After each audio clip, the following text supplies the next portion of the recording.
Hi, this is JP Morgan. And this is Kenneth Merrill. Today on the Silent Lens, we have an announcement of 3 new lenses from Tamron. You're going to want to know about these. There's some great things coming in this next year from Tamron. 2 full-frame DSLR lenses and 1 mirrorless lens. So number 1, we got the 35 to 150 millimeter.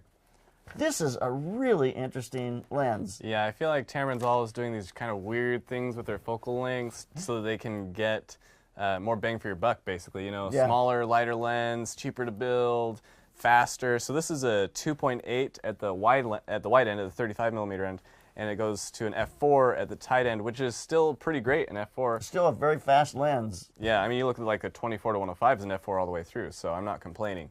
I just think it's so great because the 35 is wide enough that you can do some landscapes, you can do some, you have that wider field of view when you need it, but you also have this huge medium to portrait range, deep portrait range at the 150 millimeter end, which is super useful. That's really what this is a great all-around travel lens. It's a great portrait and landscape lens. It really has got that 85 millimeter in there, which the 24-70 or 28-75 misses that 85, which is just really a sweet spot for most of your portraits. This incorporates that in there. I mean, it'd be great if it was 2.8 all the way through, but glass would probably be about, you know, it'd be a big piece of glass to be able to make that happen. But it's got a very short focusing distance, so 17.7 inches. So if the lens is 7 inches, you know, it's going to be like 10 inches at 150 millimeters. You know, so that means all the way through, you're going to be on that 150 millimeters. You're going to be super tight. That's almost a macro lens at that point. Yeah, seriously. A foot and a half away at 150 millimeters. That's really, really tight. Pretty amazing. So I'm not sure how heavy it is or how big it is, but it'll be really interesting to see just where that falls. And if it's a very compact lens, it'd be excellent to be able to travel with it. So it has their low dispersion glass that they're boasting about these days.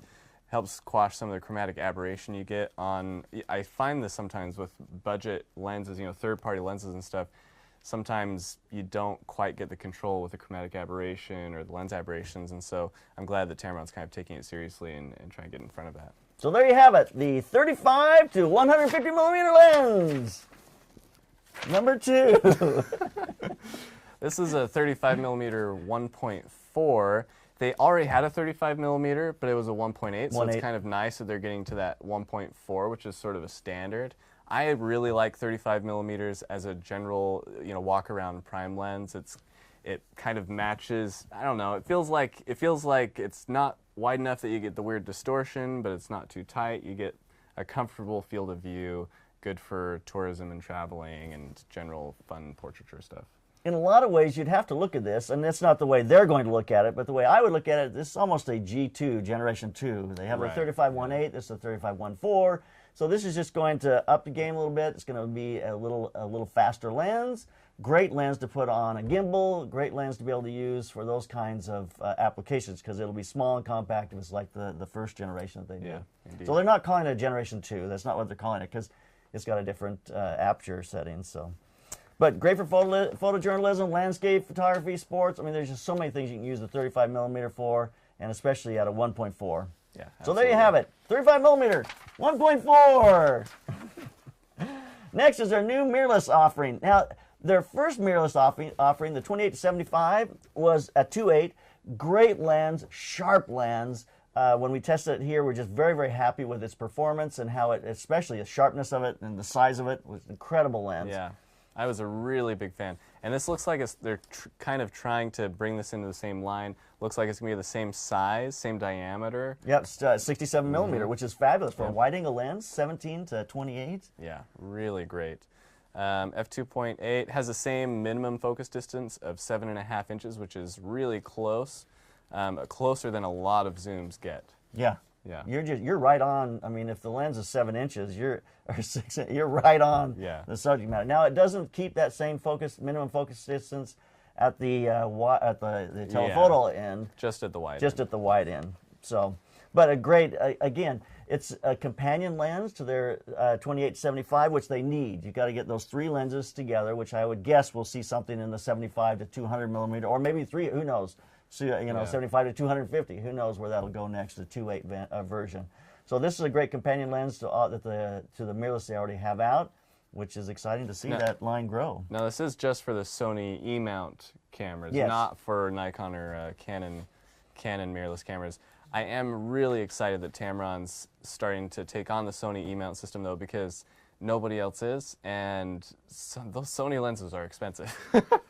So it's nice to have some sort of competitor, especially one that is, you know, so small and lightweight and compact compared to a lot of those G-Master lenses that you find for the Sony cameras. Well, not only are they expensive, but they're big and they're heavy. Yeah. You know, and you take a mirrorless camera and you go and you kind of defeat the purpose of having a mirrorless camera when you put that huge heavy lens on it. Now they do have rapid extra silent stepping drive. Oh, that's what I'm really excited about. That's what's got me going here. I'm thinking to myself, this is an Austin Powers movie. It's a rapid extra silent stepping drive. Which what it means is they're high speed, high precision, and extremely quiet. That's what you need, extremely quiet. So there's 3 great lenses from Tamron. I see this line growing in different ways. I think it's very exciting. We'll continue to see that growth as we add more to the mirrorless category. I wouldn't be surprised to see some mirrorless coming out for Nikon and for Canon real soon here. Yeah. I mean, that's where the market's going, and I think that they're going to keep up with that, absolutely. Yeah. So, any last thoughts? Anything you would love to have here? I just want to try that 35 to 150. I want to see how big it is. That sounds so exciting to me. It does sound very exciting. That's just so unique. You know, the other 2 lenses are great offerings, and you need them. I mean, you really need this 17 to 28 if you're going to be in the mirrorless market. You need that. But that it's such a novelty. It is. It's such a novelty. All right, so there's 3 great new lenses here from Tamron. I suspect we'll see them released throughout the year. I'm not sure exactly. We don't have the dates. We don't have the prices. So there you have it. The new announcement from Tamron lenses. So keep those cameras rolling. And keep on clicking.